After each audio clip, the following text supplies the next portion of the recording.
नमस्कार. जागतिक पर्यावरण दिन 2021 ह्या दिवसानिमित्त आपलं पर्यावरण वाहिनी यावर आपल्या सर्वांचं मनापासून स्वागत. महाराष्ट्रामध्ये वेगवेगळ्या ठिकाणी अनेक पर्यावरणीय संस्था आणि कार्यकर्ते अतिशय मोलाचं योगदान आपलं पर्यावरण संवर्धन आणि संरक्षणाकरता देत आहेत. तर ह्या सर्वांचं एक एकत्रित व्यासपीठ असावं ह्या हेतूनी आम्ही हे आपलं पर्यावरण वाहिनी नावाचं डिजिटल चॅनल किंवा ही वाहिनी सुरू केलेली आहे. ह्यामध्ये सहभागी असलेल्या संस्था म्हणजे स्वाधीन ऊर्जा, श्री श्रीकांत पटवर्धन सांगलीहून ह्या संस्थेचं काम करतात ऊर्जेशी संबंधित. पियुष शुक्ला यांची स्क्राईब अड्डा नावाचं एक स्वतःचं यूट्यूब चॅनल आहे. तर त्यांचा संपूर्ण तांत्रिक जो सगळा बॅकअप लागतो ह्याला तो त्यांच्याकडनं मिळतो. पूर्णम इकोव्हिजन फाउंडेशन श्री राजेश मणेरीकर यांची पुण्यातली ही संस्था आहे. अनेक वेगवेगळे उपक्रम ह्या संस्थेमार्फत पुण्यामध्ये आणि इतरत्र सुरू असतात.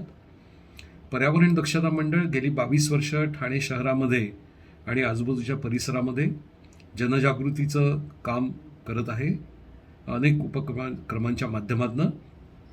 आणि आपलं पर्यावरण हे मासिक ह्या संस्थेतर्फे गेली 14 वर्ष सातत्याने प्रसिद्ध होत आहे. आणि त्या आपलं पर्यावरण मासिकाचा एक भाग म्हणा किंवा त्या उद्देशाने ही आपलं पर्यावरण वाहिनी म्हणून आपण सुरू केलेली आहे. या व्यतिरिक्त जळगाव येथील श्री राजेश आणि त्यांच्या पत्नी चेतना ननावरे यांनी हे चालवत असलेली समर्पण नावाची संस्था, यांचं देखील विशेषतः बायोडायव्हर्सिटी जैवविविधता संरक्षण संवर्धन आणि एकूणच वन्यजीव संवर्धन या क्षेत्रामध्ये अतिशय भरीव योगदान ह्या संस्थेचं आहे. आणि ह्या व्यतिरिक्त एक थंब क्रिएटिव्ह पर्यावरण दक्षता कृती मंच ही प्रशांत अवचट यांनी चालवलेली संस्था आहे. अशा ह्या संस्था एकत्र येऊन आपलं पर्यावरण वाहिनी ह्या डिजिटल चॅनलवर आपापलं योगदान कार्यक्रमांच्या माध्यमातून देत असतात. आजचा विषय मी जो आपल्याशी चर्चा करणार आहे तो आहे पर्यावरण शिक्षण म्हणजे नक्की काय आणि ते कसं असावं याबद्दल काही थोडक्यात विचार मी मांडणार आहे. एकूणच आपण बघतो की पर्यावरण शिकणं किंवा निसर्ग शिकणं ही 4 भिंतींमध्ये बसून शिकायची गोष्ट नाही आहे. टिपिकल आपण शाळा किंवा महाविद्यालयांमध्ये पर्यावरण शिक्षण घेत असतो तर ते थोडंसं औपचारिक पद्धतीने घेत असतो. त्याला अनौपचारिक जोड जर मिळाली तर जो विद्यार्थी असं शिक्षण घेत असेल त्याची एकूणच बुद्धिमत्ता, त्याची पर्यावरणाकडे बघण्याचा दृष्टिकोन हा अतिशय प्रगल्भ होऊ शकतो. मुळात पर्यावरण शिक्षणाची गरज खरंच आहे का असाही प्रश्न आपल्याला पडू शकतो. वास्तविक पाहता आपण अगदी लहानपणापासून पर्यावरणातल्या अनेक गोष्टी बघत असतो, अनुभवत असतो आणि या निरीक्षणातनं आपण बऱ्याचशा गोष्टी शिकत जातो. निसर्ग हा सर्वात उत्तम गुरु आहे असं आपण नेहमीच म्हणतो. त्यामुळे ह्या गुरुकडनं कळत न कळत अनेक संस्कार आपल्यावर होत असतात आणि आपण अनेक गोष्टी शिकत असतो. पण इथे शिक्षण देणं आवश्यक का असतं? जरी आपण शिकत असलो तरी तो काही वेळेला असं होतं की आपल्या एकूणच सगळ्या दिनचर्येचा एक भाग होऊन जातो आणि मग आपण त्याच्याकडे फार गांभीर्याने लक्ष देत नाही. आणि आता गेल्या काही शतकांमध्ये विशेषतः औद्योगिक क्रांती झाल्यानंतर ज्या वेगाने नैसर्गिक संसाधनांचा ऱ्हास होत गेला आणि ज्या वेगाने आपली जीवनशैली देखील बदलत गेली, या पूर्वीची जीवनशैली आणि नंतरची जीवनशैली याच्यात जमीन अस्मानचा फरक झाला. आपण निसर्गापासून खूप लांब जाऊ लागलो. निसर्ग आणि आपल्यातला एक जो नातेसंबंध होते त्याच्यामध्ये मोठा दुरावा निर्माण झाला. आणि म्हणून शिक्षणाच्या माध्यमातून हा दुरावा किंवा हे निसटलेले दुवे कसे सांधल्या जाऊ शकतील हे आपल्याला सहजपणे कळू शकतं. म्हणून शिक्षणाची आवश्यकता आहे. आपल्यापैकी बरेच जण समाजामध्ये आपण बघतो की अतिशय उच्च विद्याविभूषित लोक असतात, ज्यांनी खूप चांगलं लौकिक शिक्षण घेतलेलं असतं, पण त्यांच्यामध्ये पर्यावरण साक्षरता खरंच असते का, ही विचार करण्यासारखी गोष्ट आहे. त्यामुळे पर्यावरण शिक्षणाचा मूळ उद्देश जो आहे तो सगळ्यांना पर्यावरण साक्षर करणं हा आहे. मग त्याच्यामध्ये अगदी शालेय स्तरापासून ते महाविद्यालयीन स्तर आणि समाजातले इतर सर्व घटक या सगळ्यांना पर्यावरण साक्षर करणं हे मूळ उद्दिष्ट ह्या शिक्षणाचं असायला हवं. आपल्या शिक्षण पद्धतीमध्ये शालेय अभ्यासक्रमांमध्ये, महाविद्यालयीन अभ्यासक्रमांमध्ये पर्यावरण शिक्षण हा विषय अंतर्भूत करण्यात आला खरा, नक्कीच. पण तो कितपत त्याचं पुढे कशा पद्धतीने तो शिकवला गेला, किंवा त्याचं जे मूळ उद्दिष्ट होतं की विद्यार्थ्यांमध्ये पर्यावरण आणि निसर्ग ह्या विषयांबद्दल आपलेपणा निर्माण व्हावा, हे फार महत्त्वाचं आहे. की हे आपलं आहे आणि आपल्याला हे जपायचं आहे, हे जोपर्यंत त्या विद्यार्थ्यांना कळत नाही तोपर्यंत त्याचा उपयोग नाही. अशा दृष्टीने शालेय अभ्यासक्रम असेल किंवा महाविद्यालयीन अभ्यासक्रम असेल तर ह्या विद्यार्थ्यांना, कारण लहान वयातली ही मुलं अतिशय संस्कारक्षम असतात त्यांची मनं, आणि पटकन त्यांना ह्या गोष्टी आत्मसात करणं शक्य होतं. त्यामुळे पर्यावरण शिक्षण ह्या अभ्यासक्रमाची रचना करताना अशा पद्धतीने हवी की ज्यातून एकतर स्थानिक पर्यावरणाबद्दल सर्व ह्या प्रत्येकाला माहिती असायला हवी. कारण आपण भारताचा जर विचार केला, भौगोलिक विचार, तर आपल्याला माहिती आहे किती प्रचंड प्रमाणात विविधता आहे. त्यामुळे महाराष्ट्रातल्या विविध ठिकाणी जी जैवविविधता असेल किंवा जे काही निसर्ग जो असेल किंवा संसाधन असतील ती आपल्याला आसाम किंवा बिहार किंवा हिमालयात दिसणार नाहीत साहजिकच. त्यामुळे स्थानिक ठिकाणी पर्यावरणाचा विचार होणं आणि पर्यावरणाचं जे काही एकूण संदर्भ आहेत सगळे ते शिकवलं जाणं, अशा दृष्टीने हा पर्यावरण शिक्षण हा अभ्यासक्रम असायला हवा, सर्वसमावेशक असायला हवा. कारण पर्यावरणाची व्याप्तीच इतकी प्रचंड मोठी आहे. त्यामुळे अशा दृष्टीने आपण प्रयत्न करणं अत्यंत आवश्यक आहे. आजच्या जागतिक पर्यावरण दिनाचा जो विषय आहे तो म्हणजे परिसंस्थांचं पुनरुज्जीवन. नैसर्गिक परिसंस्था ज्या वेगाने त्यांची प्रकृती ढासळलेली आहे आणि एकूणच त्याचा संपूर्णपणे पर्यावरणाच्या सर्व घटकांवर आणि मानवी आरोग्यावर देखील अतिशय घातक परिणाम किंवा दुष्परिणाम होत आहेत. तर हे सगळं टाळण्याकरता ह्या ढासळत चाललेल्या परिसंस्थांचं पुनरुज्जीवन करणं हे आता आवश्यक झालेलं आहे. तर ह्या दृष्टीने पर्यावरण शिक्षणाचं महत्त्व हे कसं होईल, कसं असेल, याचा आपण एक थोडक्यात विचार जर केला तर असं लक्षात येईल की पुनरुज्जीवन करणं एखाद्या परिसंस्थेचं म्हणजे आपण आपला मानवी हस्तक्षेप कमीत कमी ठेवून त्या परिसंस्थेला नैसर्गिकरित्या तिचं जे पूर्वीचं विविधतेचं जे वैभव असेल ते पुन्हा प्राप्त करून देण्यासाठी मदत करणं. थोडक्यात आपण फार काही त्याच्यामध्ये करावं मानवानी असं नाही आहे.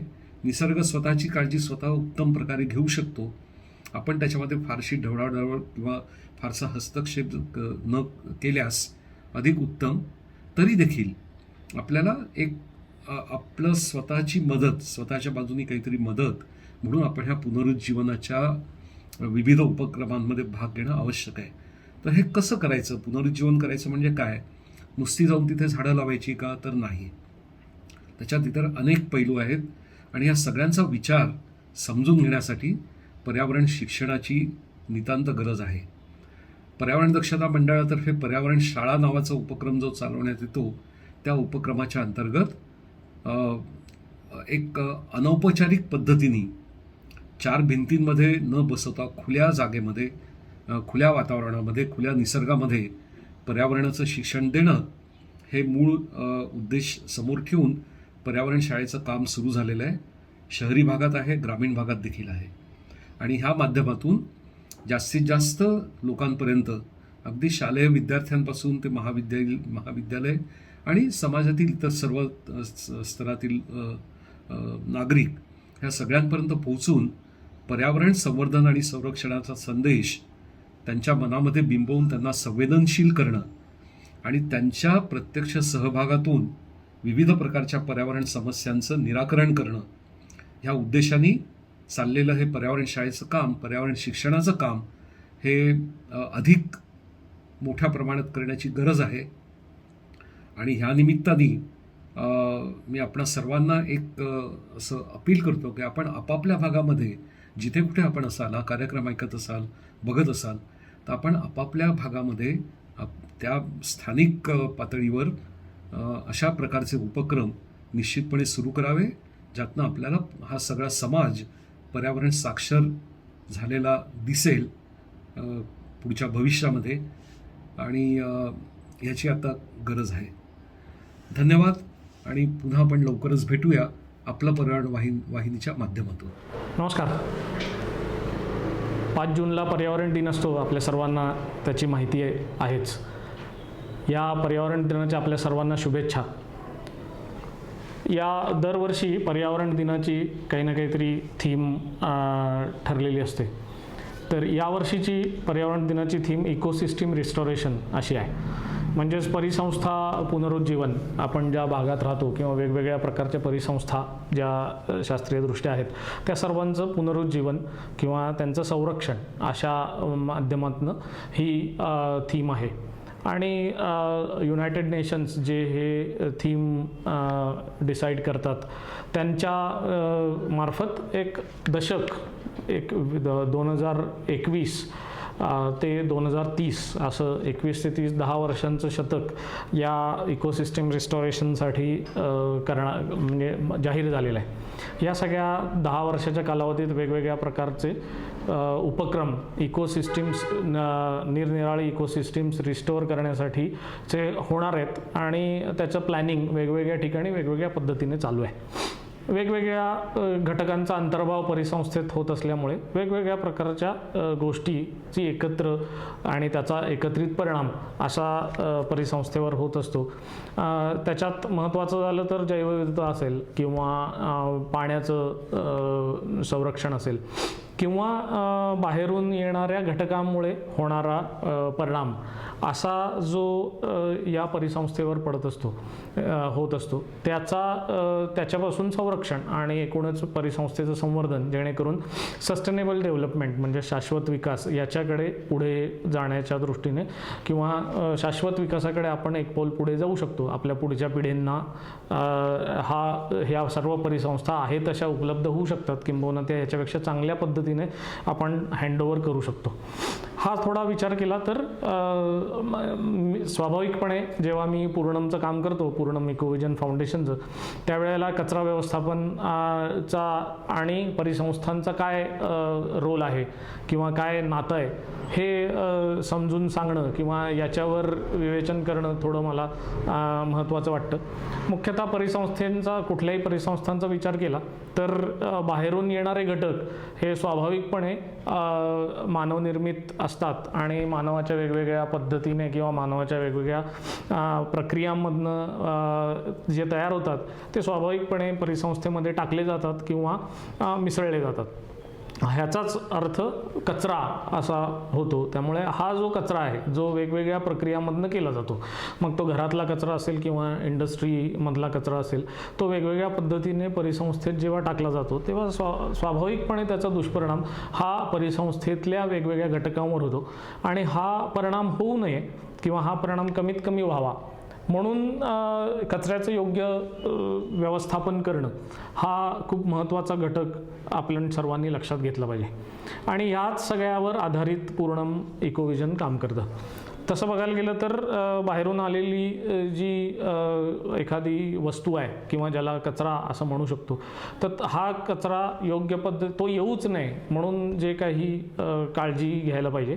आणि ती जर तयार झाला तर तो योग्य ठिकाणी त्याचं व्यवस्थापन होणं हे खूप महत्त्वाचं गोष्ट आपण सर्वांनी लक्षात घेतली पाहिजे. याचाच विचार केला तर सगळ्यात महत्त्वाचं की या कचऱ्याबद्दलची जनजागृती असणं. आपण काय कचरा तयार करतो आणि त्याचं योग्य पद्धतीने कसं व्यवस्थापन करावं, कशी विल्हेवाट लावावी, हा जर आपण विचार केला तर स्वाभाविकपणे तयार होणारा कचरा याचं प्रमाण कमी होईल आणि त्याची योग्य विल्हेवाट लावली गेली तर तो वेगवेगळ्या परिसंस्थेमध्ये जाण्याचं प्रमाण हे स्वाभाविकपणे कमी होईल. हल्लीच्या गेल्या 10 वर्षांच्या बातम्यांमध्ये वेगवेगळ्या प्रकारच्या कम्युनिकेशनमध्ये हे लक्षात येतं की समुद्रामध्ये प्लॅस्टिकचं प्रमाण, मायक्रोप्लॅस्टिक्स ह्या सगळ्याचं प्रमाण वाढत आहे.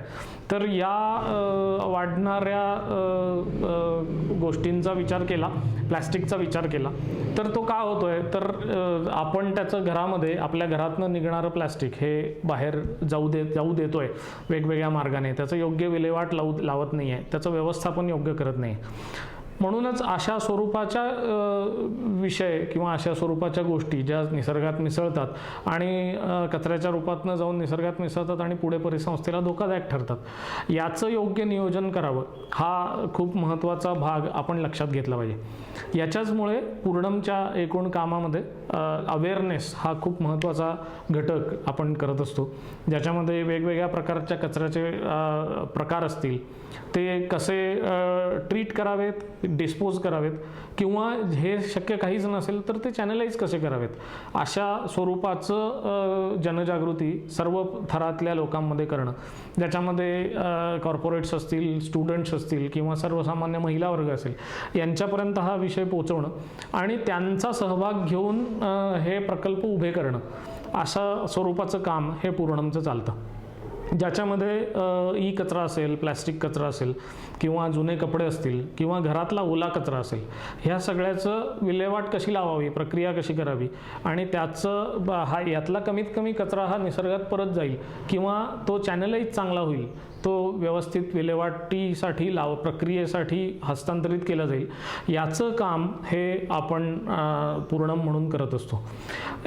एकूणच आपण जर आपल्या कचऱ्याचं व्यवस्थापन केलं तर आपला जो तयार होणारा कचरा आहे तो जवळपास 90 ते 95% हा रिसायकल केला जाईल, प्रक्रिया केली जाईल किंवा त्याच्यापासून काही नवीन वस्तू तयार केली जाईल, ज्याच्यामुळे हा कचरा आत्ता जो निसर्गात मिसळतोय त्याच्याऐवजी हा योग्य त्याचा पुनरुपयोग चांगल्या पद्धतीने होऊ शकतो.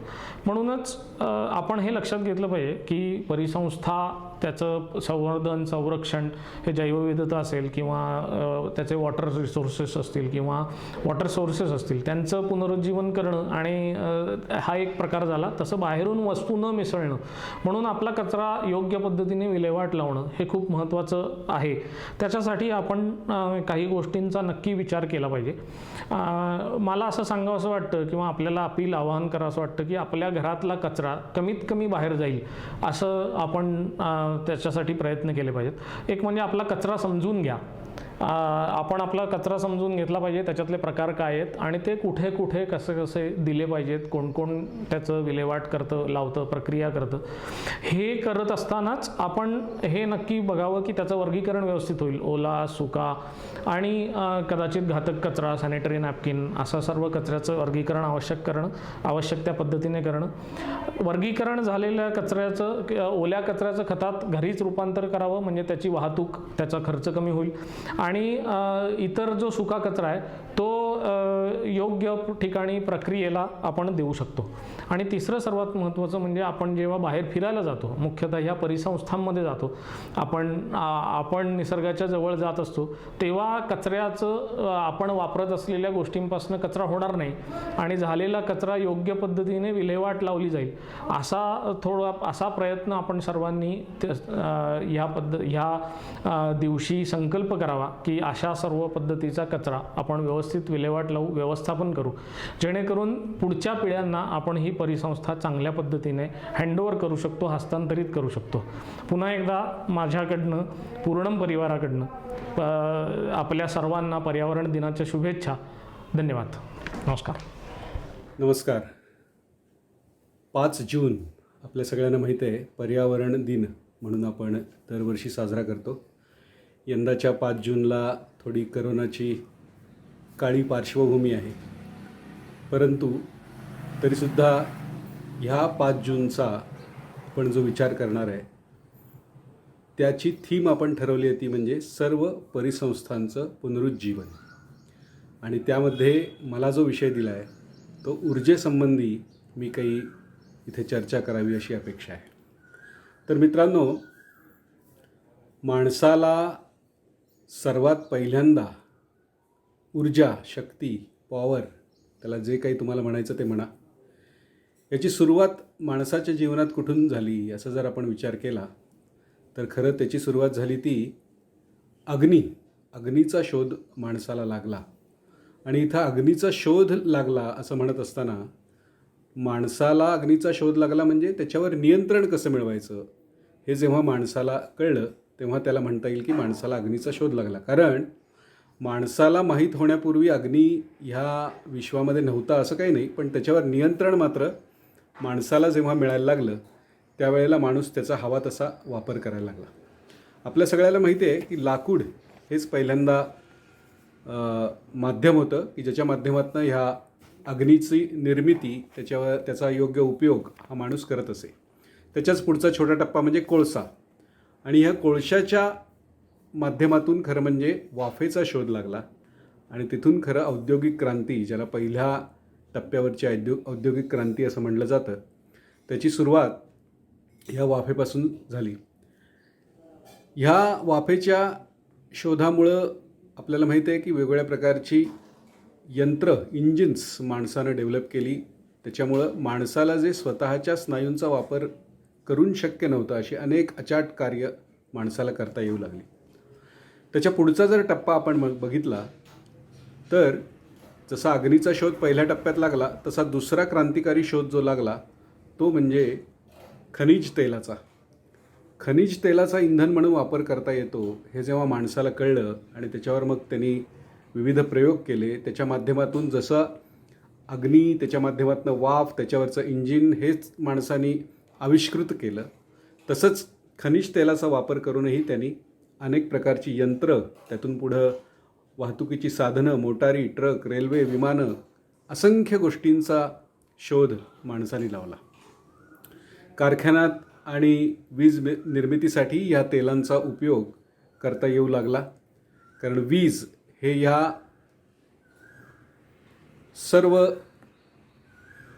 ऊर्जा स्रोतांमधलं पुढचं आणखी एक असं साधन होतं की ज्याच्या माध्यमातनं खरं म्हणजे माणसाला केवळ त्याच्या आसपासच नव्हे तर एके ठिकाणी निर्मिती करून दुसऱ्या ठिकाणी त्याचा वापर हा स्वतः तिथे न जाता करता येतो याचा शोध लागला. आणि त्यानंतर माणसानं जी झेप घेतली सर्व प्रगतीची ती मात्र अचाट आहे. फक्त गडबड अशी झाली की ही वीज जशी निर्माण झाली त्यामुळं सामान्य माणसाला, म्हणजे आपण आपापल्या जीवनामध्ये सुद्धा आज जर डोकावून बघितलं तर आपल्या लक्षात येईल की आपण आपल्या घरामध्ये, आपल्या आसपास, आपल्या ऑफिसमध्ये जिथे कुठे नवीन एखादी वस्तू आणतो तर तिला ऊर्जेचं साधन म्हणून वीज ही कायम उपलब्धच आहे आणि त्यामुळे तिचा आपण हवा तसा वापर करू शकतो असा आपण समज करून घेतलेला आहे. कारण मगाशी म्हटलं तसं विजेची निर्मिती आणि त्याचा वापर याच्यामध्ये भरपूर अंतर असल्यामुळं प्रत्यक्ष ही निर्मिती करायला किती खर्च येतो, किती कष्ट पडतात, कोणत्या माध्यमातून ती केली जाते, त्यामुळे तिथं किती प्रदूषण होतं याची कोणतीही जाणीव हा जो शेवटचा त्या विजेचा वापर करता असतो त्याला होण्याची शक्यता नाही. त्यामुळं आपल्या सगळ्यांना वाटतं, तसंच सर्वांना वाटतं, ते म्हणजे आपण बटन दाबलं की बटनाच्या पलीकडे वीज कायम बसलेलीच आहे, त्यामुळं आपण हवा तेवढा त्याचा वापर केव्हाही करू शकतो. त्यासाठी येणाऱ्या कोणत्याही खर्चाची आणि याची कल्पना नसल्यामुळं आपण याची चक्क उधळमाधळ करतो असं म्हणायलाही हरकत नाही. पुढं तर असं झालं की ह्या विजेचा किंवा ह्या तेलांचा वापर कोणता देश जास्त करतो याच्यावर त्या देशाची प्रगती ठरवायला लागली. ऊर्जेचा वापर हे त्यामुळं माणसाच्या प्रगतीची एक मोजपट्टी ठरली असं म्हणायला हरकत नाही. जो देश अधिकाधिक प्रतिव्यक्ती ऊर्जा वापरतो, मग ती तेलाच्या स्वरूपात असो किंवा विजेच्या स्वरूपात असो, तो देश प्रगत. आणि ज्यांची त्या मानानं तेल किंवा विजेची खपत कमी आहे ते देश अजून सुधारलेले नाहीत असं म्हणायची पद्धत झाली. आता साधा विचार केला तर अमेरिकेचं उदाहरण आपण घेऊ. अमेरिकेमध्ये खरं म्हणजे जगातले फक्त 5% लोक राहतात, पण एकूण उपलब्ध ऊर्जेच्या 30% ऊर्जा अमेरिकेतले लोक वापरतात. नुकतेच आपल्या भारताबद्दल जर आपण विचार केला तर भारतात जगातले 16 ते 18% लोक राहतात आणि एकूण ऊर्जेचा जो वापर होतो तो फक्त 2%.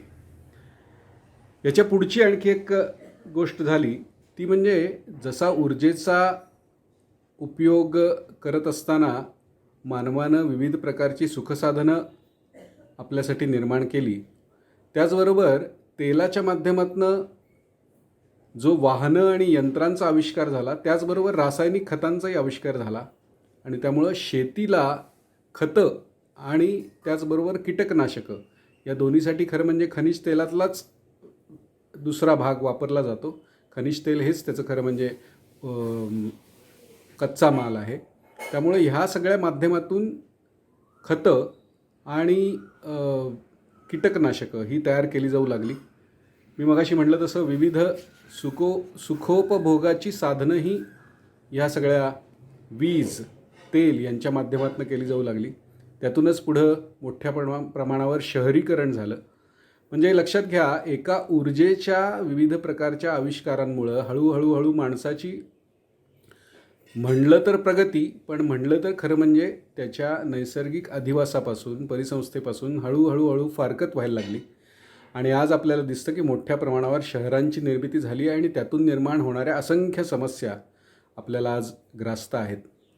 त्यामुळे ह्याच्या पुढचा जो टप्पा आहे तो आणखी खरं म्हणजे गंभीर आहे, अणुऊर्जा, आणि ज्याच्याबद्दल तर आपल्याला खूपच कमी माहिती आहे. सगळ्यात स्वच्छ ऊर्जा म्हणून याच्याकडे बघितलं जातं, पण खरं म्हणजे ही ऊर्जा ही सगळ्यात जास्त त्रासदायक आहे. ही खरं म्हणजे त्याची वास्तविकता आहे, परंतु त्याच्याकडे चक्क दुर्लक्ष केलं जातं. आणि आज मोठ्या प्रमाणावर ऊर्जा आपण वापरत जाऊ आणि आपली प्रगती साधू असे सगळीकडं घोषवाक्य दिसतं. त्यामुळं परिसंस्थांचं पुनरुज्जीवन हे जर आपल्याला करायचं असेल तर एकूण आपल्या ऊर्जेचा वापर, कोणत्या प्रकारची ऊर्जा वापरायची, त्याची उधळमाधळ आपण करायची नाही, अशा असंख्य गोष्टींचा विचार आपल्याला करायला लागणार आहे. इतक्या कमी वेळामध्ये ऊर्जेबद्दल जाणून घेणं हे खरं म्हणजे खूप अवघड आहे. आपल्याला यासाठी वेगळी काही सेशन्स करायला लागतील, कारण ह्याचे विविध सामाजिक काय काय परिणाम होतात, त्यानंतर वैयक्तिक आयुष्यावर त्याचा परिणाम काय झाला, याबरोबरच देशांच्या एकमेकाच्या संबंधांवर काय परिणाम झाला, असे असंख्य विषय याच्यामध्ये आहेत.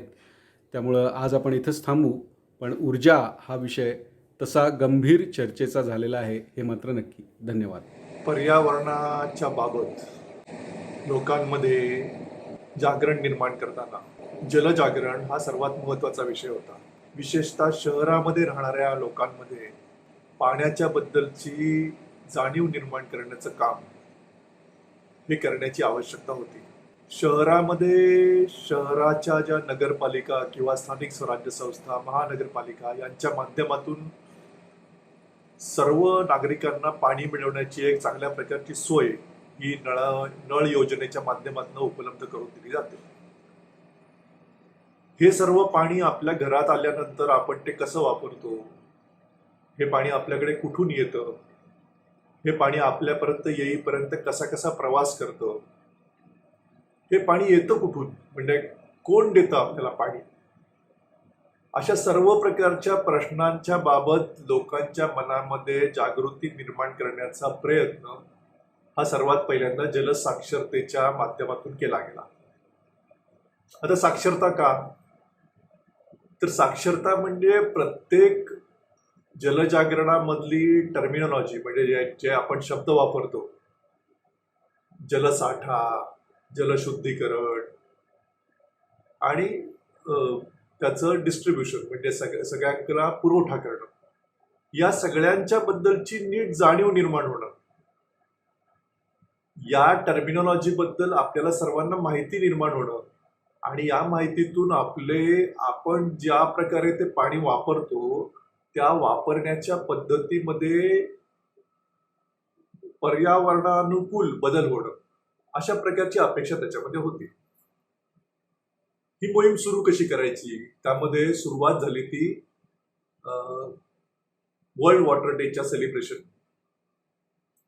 जवळजवळ 20 वर्षापूर्वी ठाणे महानगरपालिकेचा वर्ल्ड वॉटर डे नावाचा कार्यक्रम सर्वात पहिल्यांदा झाला आणि त्या कार्यक्रमामध्ये एका महानगरपालिकेच्या एका छोट्या इमारतीमध्ये एका छोट्या डिपार्टमेंटमध्ये 8 ते 10 लोकांनी एकत्र येऊन हा पहिल्यांदा दिवस साजरा केला. त्यानंतर सुरुवात झाली आणि आता वर्ल्ड वॉटर डे सगळीकडे सेलिब्रेट व्हायला लागला.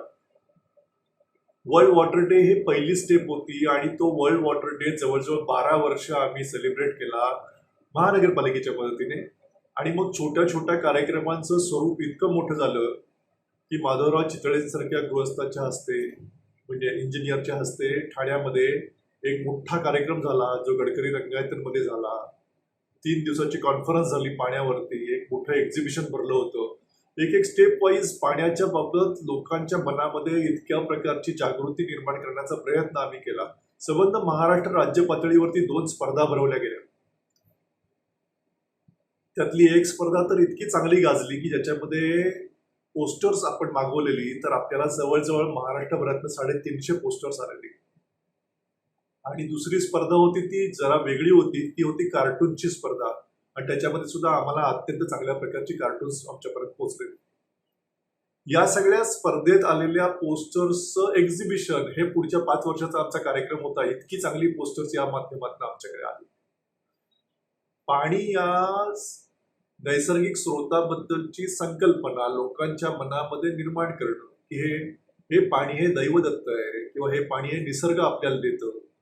आणि हे निसर्ग देतं म्हणजे काय तर निसर्ग त्याच्या प्रक्रियेतून शुद्ध करून देतं. हे शुद्ध केलेलं पाणी हे ज्याच्या डोक्यावर पडतं ही त्याच्या मालकीची गोष्ट आहे. ज्या माणसाच्या डोक्यावर पडतं तेवढंच पाणी त्याच्या मालकीचं आहे. आता हे जेव्हा सांगायला सुरुवात केली त्यावेळेला लोकांना कळायला लागलं की आपण जे आज पाणी पितोय किंवा आपण आज जे पाणी वापरतोय ते कुठल्या तरी आजूबाजूच्या गावातल्या शेतकऱ्याच्या मालकीचं पाणी आहे. आणि ते शेतकऱ्याच्या मालकीचं पाणी केवळ आपल्याकडे पैसे असल्यामुळे आपण तिथल्या नदीवरती बांध घातलाय आणि नदीच्या बांधातलं ते पाणी उचलून आपण स्वच्छंदपणे वापरतोय. आणि अशा प्रकारे वापरताना ते पाणी तिथल्या शेतकऱ्याला वापरता येत नाहीये.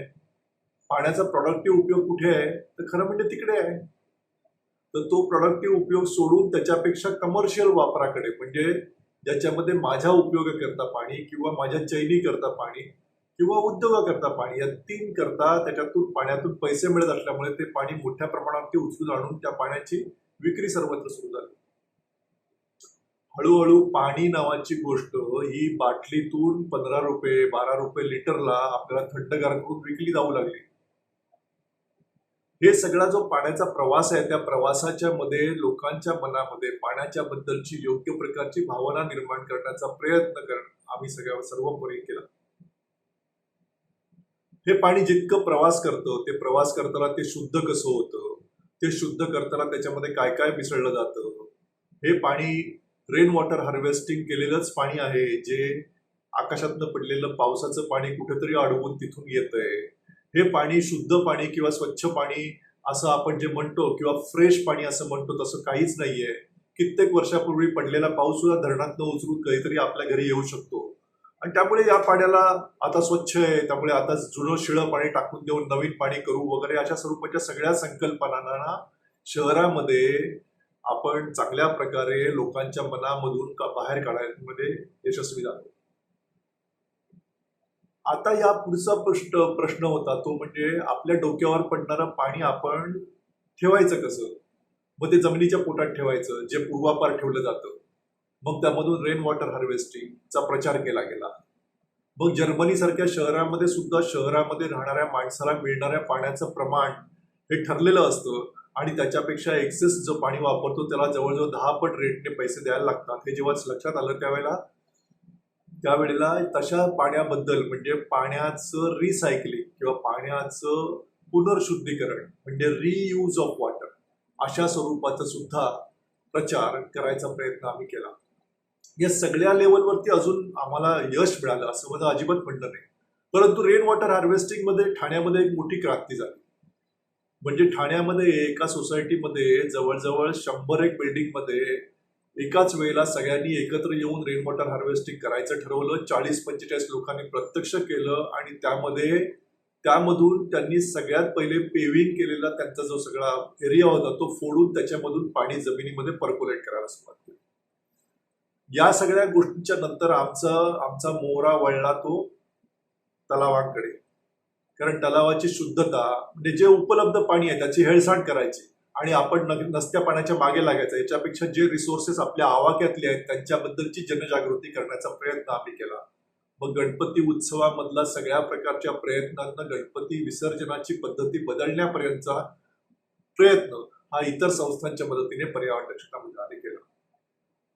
हे सर्व झाल्यानंतर गणपतीचं सर्व संकट नेऊन पोचलं ते खाडीवरती आणि तिथपर्यंत खाडी ही इंडस्ट्रीयल एरियातल्या प्रत्येक प्रकारच्या वेस्ट प्रोडक्टला टाकण्याची एक मोठी जागा होती. किंबहुना 7 शहराचं सगळ्या प्रकारचं वेस्ट हे सुद्धा खाडीमध्ये जाऊन पडत होतं. त्यातून आम्ही असं ठरवलं की आता खाडीवरती लक्ष केंद्रित करायचं आणि जवळजवळ 13-14 वर्ष आम्ही खाडीची एक मोहीम चालवली, ज्याच्यामध्ये माय क्लीन क्रीक किंवा स्वच्छ खाडी अभियान अशा स्वरूपाचं एक अभियान आम्ही चालवलं, ज्याच्या माध्यमातून खाडीमधल्या प्रत्येक गोष्टीशी म्हणजे मॅनग्रोव्ज असतील, त्याच्यामधली बायोडायव्हर्सिटी असेल, त्याच्यामधल्या पाण्याची क्वालिटी असेल, या सगळ्याकडे जवळजवळ कित्येक हजार विद्यार्थ्यांचं, काहीशे वैज्ञानिकांचं आणि अनेक प्रकारच्या रिसर्च स्टुडंटचं लक्ष वळवण्याचं काम हे पर्यावरण दक्षता मंडळाने केलं. या सर्वातून चालत राहिलेला प्रवाह आहे, त्याचे कधी अशा प्रकारच्या अवेअरनेस क्रिएशनचे लगेचच्या लगेच इफेक्ट आपल्याला दिसत नाही, परंतु याचे निश्चितपणे चांगल्या प्रकारचे इफेक्ट आपल्याला पुढच्या काळात दिसणार आहेत, ज्याच्यातून ठाण्यामधले सगळे जलस्रोत जे आहेत त्यांच्या प्रोटेक्शनसाठी म्हणजे त्यांच्या संरक्षणासाठी एक चांगल्या प्रकारची मोहीम उभी राहील. ठाण्याच्या जवळची मोठी जी खाडी आहे ती अत्यंत निसर्गरम्य आणि स्वच्छ करण्याचा प्रयत्न केला जाईल, त्याच्यातनं ती स्वच्छ होईल. अशा प्रकारच्या विश्वासाने जलसाक्षरतेपासून निर्माण झालेला हा प्रवाह जलसुरक्षेपर्यंत नेण्याचा प्रयत्न हा पर्यावरण दक्षता मंडळाने गेल्या 20 वर्षामध्ये केलेला आहे. आज या वर्ल्ड एन्व्हायरमेंट डेच्या निमित्ताने आपण जी मोहीम चालवतोय त्याच्यामध्ये या सर्व जलस्रोतांना पुनर्वैभव प्राप्त करून देण्याचं काम हे आपण यामध्ये करत आहोत असं मला वाटतं. धन्यवाद. नमस्कार. सर्वांना जागतिक पर्यावरण दिनाच्या मनपूर्वक शुभेच्छा. आपल्या सर्वांच्या दृष्टीनं आपली जी जैवविविधता आहे ती जैवविविधता अत्यंत आस्थेचा विषय आहे. आणि ही जी जैवविविधता म्हणजे काय, तर जैवविविधता म्हणजे आपल्या सभोवताली असलेली सजीवसृष्टी, त्यात झाडं आली, पक्षी, प्राणी, गवताच्या प्रजाती, पाणवठे, जलचर प्राणी आणि ह्या पाणवठ्यांमध्ये असलेले जलचर प्राणी, अशी सर्व आपल्या सभोवताली जी काही जैवविविधता आहे ती जैवविविधता तिचं जतन करणं, त्याची जोपासना करणं हे आपल्या दृष्टीनं अत्यंत महत्त्वपूर्ण आहे आणि आपल्या सर्व कार्यकर्त्यांच्या दृष्टीनं तो अत्यंत आस्थेचा विषय आहे. परंतु ही जैवविविधता आता धोक्यात आलेली आहे. सर्वदूर जैवविविधता उद्ध्वस्त होते. भारत हा जगातला 12वा हॉटस्पॉट मानला जातो, कारण भारतातली जैवविविधता अतिशय उच्च कोटीतली संपन्न अशी मानली जाते आणि ह्या जैवविविधतेच्या संवर्धनासाठी खूप व्यापक प्रयत्न सुरू आहेत सर्व स्तरावर, जागतिक स्तरावरही सुरू आहे. जगाचं या दृष्टीने सर्वात प्रथम जे लक्ष वेधलं गेलं ते 1992मध्ये ब्राझीलमध्ये आंतरराष्ट्रीय स्तरावरची युनायटेड नेशननी परिषद भरवली होती एन्व्हायरमेंट अँड डेव्हलपमेंट या विषयामध्ये. तर सर्वप्रथम रिओ दी जेनेरिओ त्या ठिकाणी ती परिषद भरली होती. त्या ठिकाणी यावर व्यापक सर्वंकष चर्चा झाली आणि जगभरातली जैवविविधता आपल्याला कसं संवर्धन करता येईल, तिचा सस्टेनेबल यूज कसा करता येईल याविषयीचा विचारविनिमय सुरू झाला आणि जगातल्या 170 देशांनी त्याच्यावर स्वाक्षरी केलेली आहे. तर याला एक आंतरराष्ट्रीय ट्रीटीचं एक स्वरूप प्राप्त झालं आणि 2002मध्ये भारतामध्ये भारतीय जैवविविधता कायदा अस्तित्वात आला. संसदेनं तो सर्वानुमते पारित केला आणि त्यानंतर जैवविविधतेच्या संवर्धन करण्यासाठी एक कायद्याचं अधिष्ठान प्राप्त झालं. म्हणजे जी स्वयंसेवी चळवळ होती, जी वैज्ञानिकांची चळवळ होती, त्या चळवळीला एक कायद्याचा आधार मिळाला, कायद्याचं अधिष्ठान मिळालं. परंतु दुर्दैवानं अजूनही हा कायदा तितका प्रभावीपणे त्याची अंमलबजावणी झालेली दिसून येत नाही. याचा एक संपूर्ण सेटअप खूप चांगल्या पद्धतीने करण्याचा प्रयत्न सुरू आहे. एक नॅशनल बायोडायव्हर्सिटी अथॉरिटी ही राष्ट्रीय स्तरावर करण्यात आलेली आहे आणि त्यानंतर राज्यस्तरावर वेगवेगळ्या प्रकारची मंडळं करण्यात आलेली आहे. जसं महाराष्ट्र जैवविविधता मंडळ, तसं प्रत्येक राज्याची जैवविविधता मंडळ आहेत आणि त्यानंतर प्रत्येक जिल्ह्याची एक जैवविविधता समिती आहे. महानगरपालिका नगरपालिका क्षेत्रामध्ये सुद्धा जैवविविधता समिती करावी असं कायद्यामध्ये म्हटलेलं आहे. आणि सर्वात महत्त्वाचं, गाव पातळीवर सुद्धा जैवविविधता समित्या करण्याचं धोरण हे शासन स्तरावर आखण्यात आलं. त्यामुळे गाव पातळीपासून नगर, महानगर आणि जिल्हा पातळीपर्यंत जैवविविधता समित्या करण्यात आल्या. आणि जैवविविधता समित्यांनी ही जैवविविधता जी काय आहे आपापल्या स्तरावर आपापल्या पंचक्रोशीमध्ये त्या जैवविविधतेचं नीट डॉक्युमेंटेशन करावं, त्याचं दस्तऐवजीकरण करावं असं पहिल्या टप्प्यामध्ये निश्चित करण्यात आलं. आणि त्यानुसार PBR नाव आपण ऐकलं असेल, पीपल्स बायोडायव्हर्सिटी रजिस्टर, म्हणजे लोक जैवविविधता नोंदवही त्याला आपण म्हणतो. त्या जैवविविधतेच्या नोंदवहीच्या मध्ये आपापल्या पंचक्रोशीतील जी काही जैवविविधता आहे त्या जैवविविधतेच्या नोंदी करणं अपेक्षित आहे. म्हणजे समजा एक गाव असेल, त्या गावामध्ये त्या गावाच्या पंचक्रोशीमध्ये जे काही पाणवठे असतील त्या पाणवट्याच्या नोंदी, त्या पाणवट्यावर येणारे पशु पक्षी, त्यानंतर जी काही झाडं असतील झाडांच्या प्रजाती, वृक्ष प्रजाती, वनौषधी असतील तर वनौषधींच्या प्रजाती, शेतीची वाणं, अशा संपूर्ण जैवविविधतेची पद्धतशीर नोंद करण्याची सिस्टम एक निश्चित करण्यात आली. जशी गाव पातळीवर झाली तशी नगर पातळीवर, महानगर पातळीवर अशा प्रकारच्या नोंदणी करून त्याचं दस्तऐवजीकरण करण्याची प्रक्रिया ही सुरू झाली. परंतु ही प्रक्रिया खूप संत गतीने आपल्याकडे सुरू झाली. परंतु यामध्ये ग्रीन ट्रिब्युनलने हस्तक्षेप केल्यामुळे त्याला गती प्राप्त झालेली आहे. त्यामुळे मोठ्या प्रमाणावर अनेक संस्था, शासन स्तरावर वन विभागाने ह्या जैवविविधतेच्या नोंदी करण्याचं काम सुरू केलेलं आहे. या संपूर्ण कायद्याचं खूप वैशिष्ट्य म्हणजे या कायद्याने संपूर्ण जैवविविधतेला जसं कायदेशीर अधिष्ठान दिलेलं आहे, कायद्याचं संरक्षण दिलेलं आहे, त्यात सर्वात महत्त्वाचं म्हणजे आर्टिकल 37 नुसार आपण एखाद्या क्षेत्राला जैवविविधतेच्या दृष्टीनं महत्त्वपूर्ण असलेल्या क्षेत्राला आपण बायोडायव्हर्सिटी हेरिटेज स्टेटस घोषित करू शकतो. जैवविविधता वारसा स्थळाचा दर्जा एखाद्या क्षेत्राला आपण देऊ शकतो. जसं जळगाव जिल्ह्यामध्ये आम्ही गेल्या वर्षी लांडोरखोरी ह्या वनक्षेत्राला जैवविविधता वारसा स्थळाचा दर्जा मिळवून देण्याचा प्रयत्न केला आणि त्याचं नोटिफिकेशनसुद्धा निघालेलं आहे. शहराच्या मधोमध हे वन उद्यान आहे आणि या ठिकाणी अनेक दुर्मिळ अशा वृक्ष प्रजाती आहेत. आणि सर्वात महत्त्वाचं म्हणजे वन्य प्राण्यांचं एक शेल्टर होम हे मानलं जातं. कारण जवळपासच्या धानवड आणि वाघूर वनक्षेत्रामधनं मोठ्या प्रमाणावर वन्यजीव या ठिकाणी येतात, या ठिकाणी रात्री आश्रय घेतात. जवळ एक मेहरून तलाव आहे, त्या मेहरून तलावावरील जाऊन ते पाणी पितात आणि पुन्हा मग ते वनक्षेत्रामध्ये जातात. अशा प्रकारचं वैशिष्ट्य या वनक्षेत्राचं होतं. दुसरं म्हणजे मेहरूंची बोरं आपण ऐकली असेल आणि ही मेहरूंची बोरं याला रामायण काळापासून खूप महत्त्वाचं स्थान आहे. म्हणजे शबरीची बोरं जे म्हणतो आपण त्याला मेहरूंची बोरं ही शबरीची बोरं आहेत असं म्हटलं जातं. तर ह्या बोरांचं सुद्धा एक खूप वैशिष्ट्य आहे. त्याच्या ज्या प्रजाती आहेत त्या अत्यंत महत्त्वपूर्ण आहेत. त्याची जोड आम्ही ह्या संपूर्ण प्रस्तावामध्ये दिली आणि मेहरूंची बोरं, लांडोरखोरी आणि मेहरूंचा तलाव अशा प्रकारचा एकत्रित प्रस्ताव तयार करून महाराष्ट्र जैवविविधता मंडळाला पाठवण्यात आला. त्या प्रस्तावासोबत त्या संपूर्ण क्षेत्रातील ज्या काही वनौषधी आहेत, ज्या काही वृक्ष प्रजाती आहेत, जे काही पक्षी त्या ठिकाणी येतात, नंतर स्पेशली या ठिकाणी मेहरून तलावावर जे काही त्या वेगवेगळ्या प्रकारच्या प्रजाती आहेत जलचर प्राण्यांच्या, जलचर प्रजाती, त्या सर्व प्रजातींच्या नोंदी घेऊन आम्ही तो प्रस्ताव सादर केला आणि सतत 4-5 वर्ष पाठपुरावा केल्यानंतर आम्हाला यश आलं आणि त्याचं नोटिफिकेशन निघालेलं आहे. महाराष्ट्रामध्ये सर्वप्रथम 8 वर्षापूर्वी गडचिरोली जिल्ह्यामध्ये अल्लापल्लीला हा दर्जा मिळाला आणि त्यानंतर 8 वर्षानंतर दुसरं जे काही स्थळ मिळालं ते जळगाव जिल्ह्यामध्ये मिळालं. त्यामुळे ही चळवळ जी आहे ती अधिक मजबूत होणं, अधिक सक्षम होणं फार अत्यंत गरजेचं आहे. कारण प्रत्येक जिल्ह्यामध्ये, प्रत्येक राज्यामध्ये अशा प्रकारचे वेगवेगळ्या प्रकारचे हॉटस्पॉट असतील, जैवविविधता धोक्यात आलेली पाणवटे असतील, वनक्षेत्र असतील, झाडं असतील, तर या संपूर्ण झाडांचं संवर्धन करण्यासाठी, त्याला कायदेशीर अधिष्ठान प्राप्त करून देण्यासाठी ही संपूर्ण क्षेत्र जी आहेत ती जैवविविधता वारसास्थळ होण्याची नितांत आवश्यकता आहे.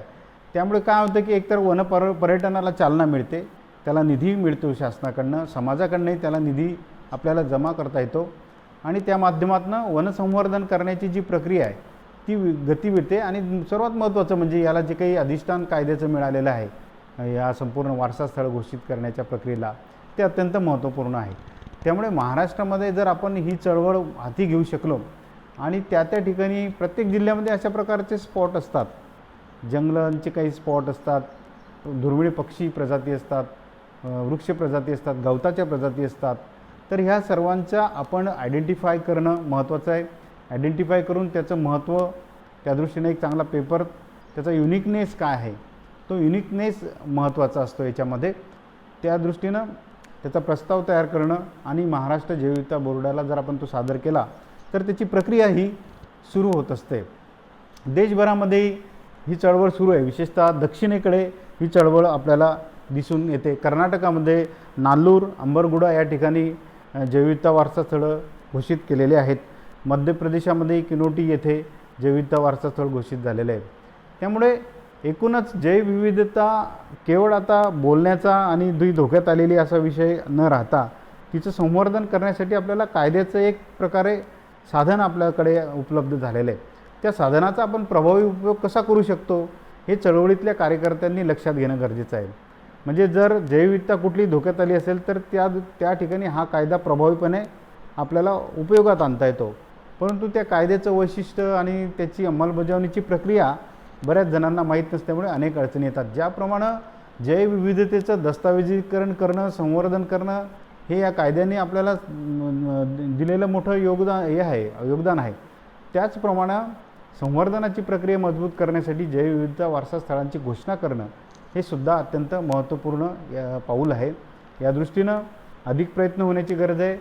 आम्ही या दृष्टीनं सर्वांना सहकार्य करत असतो प्रस्ताव तयार करून देण्यासाठी आणि ही प्रक्रिया पुढे नेण्यासाठी. तर जळगाव जिल्ह्यामध्ये आणि खानदेशामध्ये विशेषतः आम्ही अशा प्रकारचे वेगवेगळे स्पॉट आयडेंटिफाय केलेले आहेत. त्यामध्ये आमचं हातनूरचं धरण आहे की जे जिथं रामसर दर्जा मिळवण्यासाठी आम्ही प्रयत्न करत आहोत. तिथे आमची चातक नेचर नावाची संस्था आहे. ती संस्था खूप चांगल्या पद्धतीने काम करते. त्यानंतर मनुदेवीचं फॉरेस्ट आहे, त्यानंतर पटनादेवीचं फॉरेस्ट आहे, की असे जी काही जळगाव जिल्ह्यातली ठिकाणं आहेत ती फार अत्यंत महत्त्वपूर्ण आहेत. दुसरं महत्त्वाचं म्हणजे धुळे जिल्ह्यामध्ये नंदुरबारमध्ये तोरणमाड आहे. तर तोरणमाडलाही अशा प्रकारे दर्जा मिळवून देण्याचा आपला प्रयत्न सुरू आहे.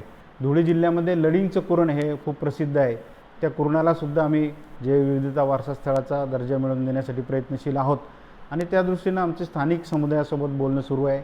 या दृष्टीनं ग्रामपंचायत, नगरपालिका, महापालिका असतील तर त्या ठिकाणच्या जैवविविधता समितीच्या माध्यमातून हा प्रस्ताव तयार केला जातो. त्याविषयीचा ठराव ग्रामसभेमध्ये, महासभेमध्ये मंजूर करायला लागतो आणि तो ठराव झाल्यावर जिल्हा जैवविविधता समितीकडे हा प्रस्ताव जातो.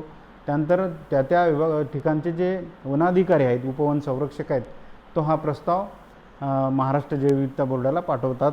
एखाद्या स्वयंसेवी संस्थेलाही यामध्ये इनिशिएटिव्ह घेऊन डायरेक्ट प्रस्ताव पाठवता येतो. लांडोरखोरीचा प्रस्ताव आधी डायरेक्ट आम्ही पर्यावरण आणि निसर्ग संवर्धन शाळेच्या माध्यमातून पाठवला होता आणि त्यानंतर मात्र मग यामध्ये वन विभागाचा सहभाग सुरू झाला आणि वन विभागाच्या सहकार्याने आम्हाला हा लांडोरखोरीला वनक्षेत्राचा दर्जा मिळवून देता आलेला आहे.